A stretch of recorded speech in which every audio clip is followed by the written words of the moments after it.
A lagarta disse que ia voar um dia. Todos riram dela, menos as borboletas. Caminhe com quem acredita em você e com quem tem sonhos grandes como os seus. Você é a soma das 5 pessoas com as quais mais convive. Em outras palavras, diga-me com quem andas e te direi quem és. Esse foi um pensamento que a Virna, jogadora de vôlei, colocou outro dia no seu Instagram e eu compartilhei. E me lembrei de uma outra frase que diz assim: aves de mesma plumagem voam juntas. Isso nos remete também àquela frase que eu repito, né? Nade com os tubarões andam com os tubarões, não é? Então é isso, quer dizer, se você andar com pessoas medíocres, você será medíocre. Se você andar com pessoas mal educadas, ignorantes, com mentalidade atrasada, você também será uma delas. Mas se você andar com pessoas, gente boa, se você andar com pessoas otimistas, empreendedoras, que realizam, você também será assim, entendeu? Você também será assim, porque o que está ao seu redor, de certa forma, te influencia. Então, cerque-se de gente boa. Essa frase é do Jorge Paulo Lema, cerque-se de gente boa. São elas que vão lhe ajudar a crescer. Luciano Silva deixou uma mensagem aqui no canal. Bom dia, Clóvis, sensacional os seus ensinamentos. Eu estou juntando as peças com os livros que você recomendou, O Pai Rico e o Pai Pobre e O Jeito de Buffett de Investir. E isso está fazendo toda a diferença. Legal, Luciano. Muito bom isso, entendeu? Muito bom. Eu acho que é fundamental a leitura. Tem gente que diz que não gosta de ler. Olha, desculpa, você precisa mudar urgentemente sua mentalidade. Você precisa gostar de ler. É essencial na vida de uma pessoa que quer ter sucesso ler, né? A pessoa que não lê é um cego, é uma pessoa ignorante, entendeu? Então aprenda a gostar de ler, comece, desenvolva esse hábito. É isso, né? Isso que vai ajudar a transformar a sua realidade, a sua mentalidade. Rogério Figueiredo deixou uma mensagem também, como sempre, o melhor conteúdo que se vê no YouTube. Obrigado, Rogério. Tem muita coisa boa no YouTube, viu? Tem muita gente produzindo conteúdo, isso é importante. Agora, óbvio, a gente precisa ser seletivo, porque tem muito ruído, muita desinformação, muita coisa superficial, rasteira, que não vai ajudar na sua transformação pessoal. Portanto, seja seletivo, separe o joio do trigo e use o seu tempo com sabedoria. Não perca tempo com bobagem, porque este tempo poderia estar sendo utilizado por você para transformar sua vida para melhor. Um abraço para o Wellington Cabral, seguidor aqui do canal também. O Ricardo Fagundes deixou uma mensagem. Estou com pena dos sardinhas. Não tenha pena não, que sardinha, o destino da sardinha é ir para a lata. Se você é um deles, compraria tudo de novo. Hoje aproveitaria o preço barato. Se cair hoje eu vou dobrar o meu número de ações. Também sou muito grato a você, Clóvis, pelos nobres ensinamentos. Eu não tenho medo de mais nada hoje em dia no mercado financeiro, graças a você. Também vi a notícia ontem à noite em um canal que tem falado aí sobre a Oi e considerou uma notícia que você mencionou também como uma notícia vergonhosa. Olha, Ricardo, obrigado pela audiência, né? E que bom que eu estou te deixando tranquilo. Eu acho que esse é o meu propósito. Eu preciso passar paz e serenidade para os investidores. Aquele investidor que não tem paz precisa sair da bolsa. Não é o lugar dele a bolsa. Então ele se convence de que bolsa de valores não é para ele. Ele vai para a renda fixa, vai para a poupança e vai ser feliz. Simples assim. Um abraço para o Ivan Freitas, seguidor aqui do canal, está sempre deixando mensagens. Um abraço para o Valmir Lopes, também seguidor aqui do canal, e do nosso programa de mentoria, o Valmir, que faz parte do nosso programa de mentoria. Ele deixou uma mensagem aqui. Temos que agradecer por todo o conteúdo de graça que você nos disponibiliza. Gratidão sempre, top demais. Valeu, Valmir. Valmir, inscrito aqui do canal e que também faz a nossa mentoria, que a gente tem um programa de mentoria individual e em grupo. Se tiver interesse, nos procure pelo direct do Instagram ou nos mande um e-mail que a gente passa mais informações. Mônica Mota, um grande abraço, inscrita frequente, deixando mensagens aqui diariamente no canal. Sábio Marrom deixou a mensagem: bom dia, mestre, mais uma aula maravilhosa, vamos juntos. Um abraço, Sábio, vamos juntos sim. Um abraço para o Reginaldo, um abraço para o Rivarilton, também inscrito aqui no canal. Um abraço para o Diego Teles, inscrito do canal, né? Muito bem, compartilhado essas mensagens com vocês, vamos aqui a alguns assuntos que eu acho que são importantes e que merecem a nossa atenção. Vamos começar pela Cogna. A Cogna lucrou 55,2 milhões no primeiro trimestre deste ano. Vocês viram que os resultados do quarto TRI vieram bons para a maioria das empresas. Os do primeiro TRI também estão vindo bons para boa parte delas. Então a Cogna já tinha apresentado um bom resultado no quarto TRI e agora apresentou o primeiro trimestre com um lucro de 55,2 milhões, uma alta de 58,7%. A Cogna está fazendo o seu dever de casa. Ela registrou esse lucro, uma alta de 58,7%, a empresa reverteu o prejuízo de 65,57 milhões do quarto trimestre do ano passado. Segundo a empresa, o resultado positivo do lucro ocorre apesar do aumento de 159 milhões em custo de dívidas por conta dos aumentos da Selic que foram feitos aí nesses últimos tempos, né? Estamos com a Selic em 12,75. Qual a importância da gente olhar a Selic? A importância é perceber que nós estamos próximos do fim do ciclo de alta da Selic. Poderá ir até 13, 13,5%, 14%, mas estamos na reta final do ciclo de alta da Selic. Porque se o Banco Central esticar muito essa alta da Selic, ele começa a comprometer as empresas com endividamento. A dívida das empresas cresce, mas não só a dívida das empresas, a dívida do governo também cresce, governo estadual, municipal, federal. Então é um tiro de bazuca no pé o aumento da taxa Selic. Então você precisa aumentar a Selic para tentar segurar a inflação, sim, mas tem uma inflação aí que é muito estrutural das cadeias produtivas globais por conta da pandemia. Não adianta que isso não vai ser corrigido rapidamente e aí o Banco Central vai ter que conviver com uma certa inflação, uma certa pressão inflacionária. Então há um limite para essa alta da Selic. O ponto positivo é que nós já estamos no final da curva de crescimento da Selic. Estamos aí na reta final dessa curva de alta da Selic. É isso que é importante, olhar o lado cheio do copo, né?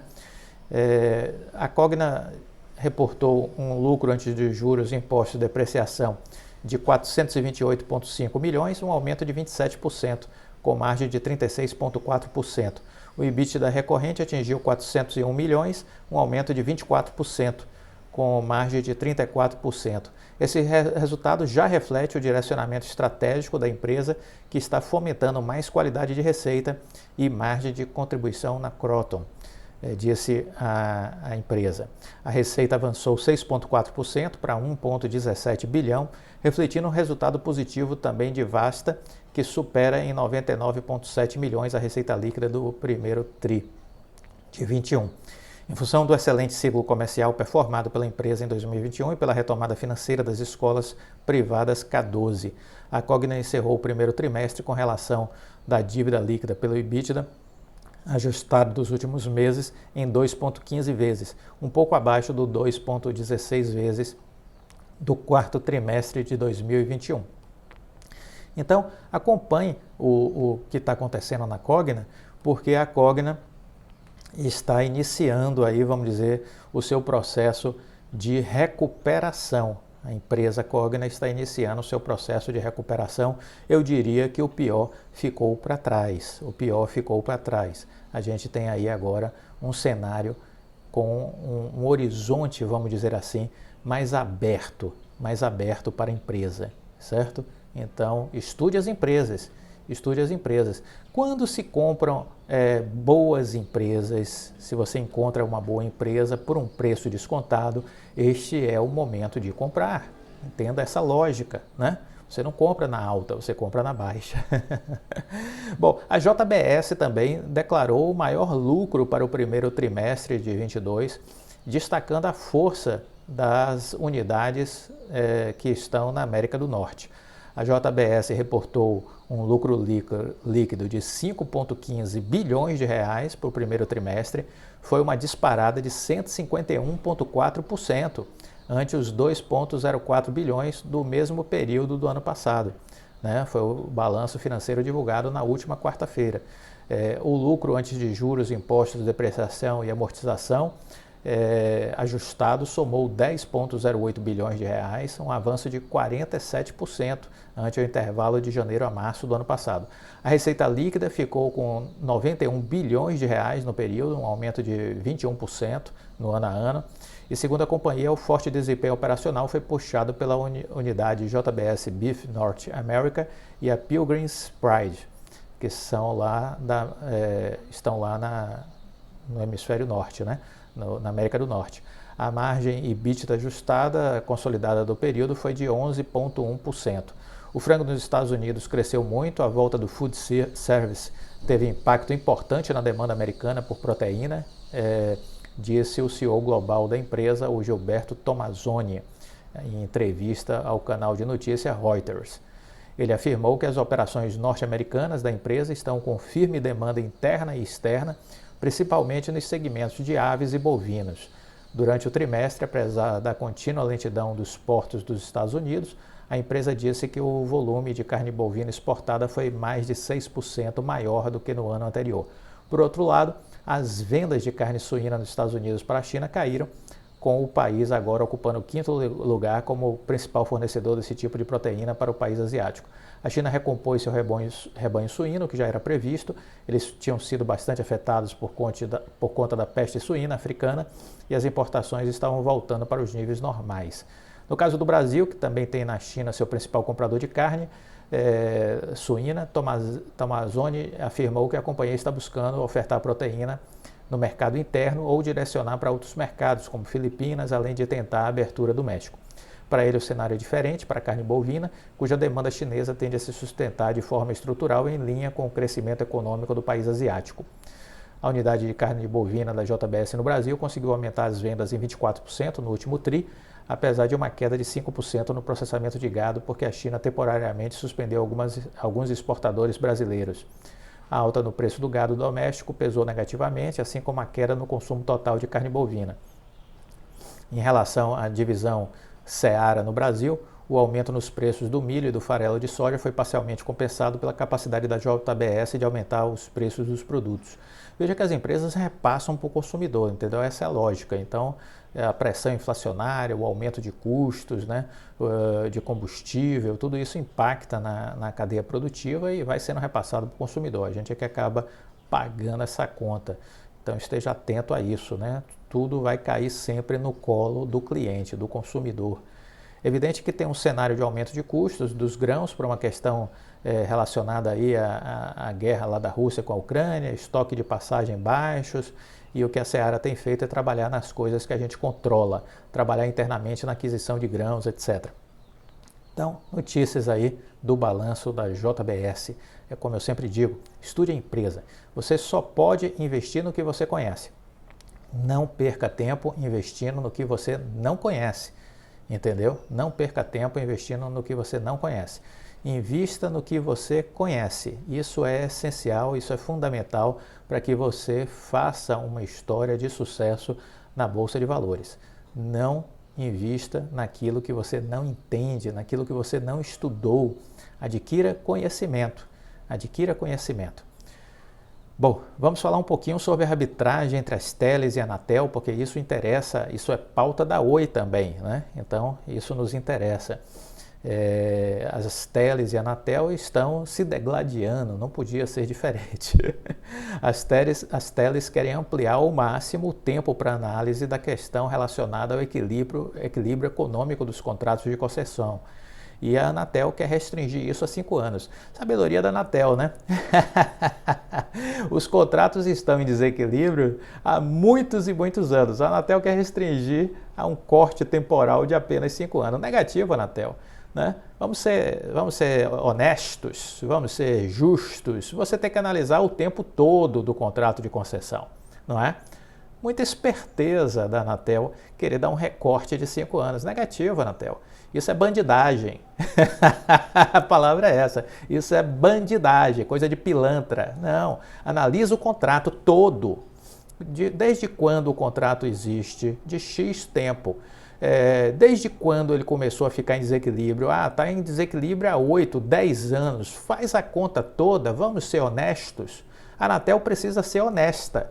A turma da Anatel precisa ser gente decente. Não pode ter mentalidade de picareta, mentalidade de bandido. Não pode. Tem que ser gente honesta. A Anatel tem que trabalhar pelo que é o certo. É isso que a Anatel precisa fazer. Não pode ter comportamento de bandido e ideia de bandido. Basta, chega, por uma Anatel decente. É isso que o Brasil quer, não é? É isso que o Brasil deseja. Vamos torcer para que a Anatel seja um órgão decente, né? O Brasil agradece se a Anatel for decente e séria.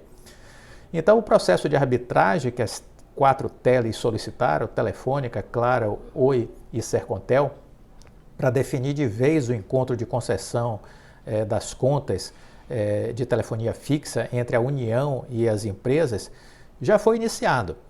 Mas está aí, vamos dizer assim, enfrentando o primeiro duelo. Qual o prazo de concessão que será levado em consideração para análise dos diferentes pontos de vista? As empresas reivindicam que o julgamento dos árbitros deva ocorrer a partir do momento em que ocorreram os fatos geradores que teriam provocado o desequilíbrio da concessão em favor das operadoras. Perfeito! É este o ponto de partida. A Anatel, com um pensamento torpe, marginal, bandido, diz que não, que é preciso avaliar apenas os últimos 5 anos. Diz para mim se isso não é coisa de marginal. Ó, você está tendo prejuízo há 10 anos, mas a gente só vai contar de 5 anos para cá. Os outros 5, problema seu. Coisa de bandido, de picareta, viu? Isso é coisa de picareta graúdo, escoladíssimo. Vamos usar o bom senso, gente. Tem que analisar o todo. É o todo que tem que ser analisado, Anatel. Acorda para a vida, né? Vamos ter uma Anatel decente. Precisamos de uma Anatel decente. Precisamos de um CAD decente. Muita gente tem dito, poxa, não é melhor acabar essas agências reguladoras? Olha, até poderia, do jeito que está aí, implodir tudo, né? Jogar tudo na lata do lixo. Mas não. Eu penso que elas são importantes, já expressei aqui minha opinião. Elas são importantes, mas elas precisam ser decentes, honestas, sérias e tirar os apadrinhados políticos de lá, porque eles são o câncer que tem nas agências reguladoras, são os meninos, né? Os meninos! Os meninos são o câncer das agências reguladoras, porque está ali apadrinhado por um senador, por um deputado, um presidente de Senado, presidente da Câmara, que põe ali o menino dele para defender os seus interesses, para gerar um benefício para o pai do menino. E aí essa turma tem que ser impedida de indicar gente para as agências reguladoras. E uma outra coisa que é preciso ter é um prazo. As agências reguladoras têm que ter um prazo de no máximo 6 meses para decidir sobre alguma coisa, porque trabalho sem prazo é trabalho não levado a sério. Então tem que ser no máximo 6 meses. É isso que eu entendo que precisa mudar nas agências reguladoras. Então as empresas estão aí na discussão sobre essa questão do prazo de análise e a briga ainda vai continuar. A Telefônica, a Oi, né, em especial, a Claro, né, estão aí firmes e fortes na defesa dos seus interesses empresariais e dos seus acionistas, óbvio, dos seus acionistas também. Essa definição deverá ser arbitrada pelos mediadores contratados. Existe uma arbitragem, existem árbitros independentes e eles vão definir essa mediação dos pontos de vista diferentes, né? E vamos aguardar que predomine a inteligência, a lucidez e a seriedade e honestidade, que isso paute a decisão final, né? Se há um consenso entre o regulador e o mercado de que o processo não será concluído esse ano, não existe, porém, a certeza de que a decisão será proferida em meados do próximo ano, como avaliam algumas teles. O próprio presidente da Oi acredita que provavelmente no primeiro TRI já teria uma definição, mas tem gente achando que não vai acontecer. Nem mesmo a reivindicação manifestada na semana passada pelo presidente da Oi, Rodrigo Abreu, de que uma decisão preliminar na Câmara de Arbitragem poderia antecipar alguns ajustes nas regras de imigração, nem mesmo isso talvez seja possível de estar sendo concretizado no curto prazo. Há muitos temas em discussão: o equilíbrio econômico-financeiro da concessão, o saldo da concessão, o ônus tarifário, tudo isso é muito complexo, é bastante denso. E a Anatel está esperneando, né, porque quer ver se consegue dar mais uma facada nas empresas, porque o Brasil é assim, né?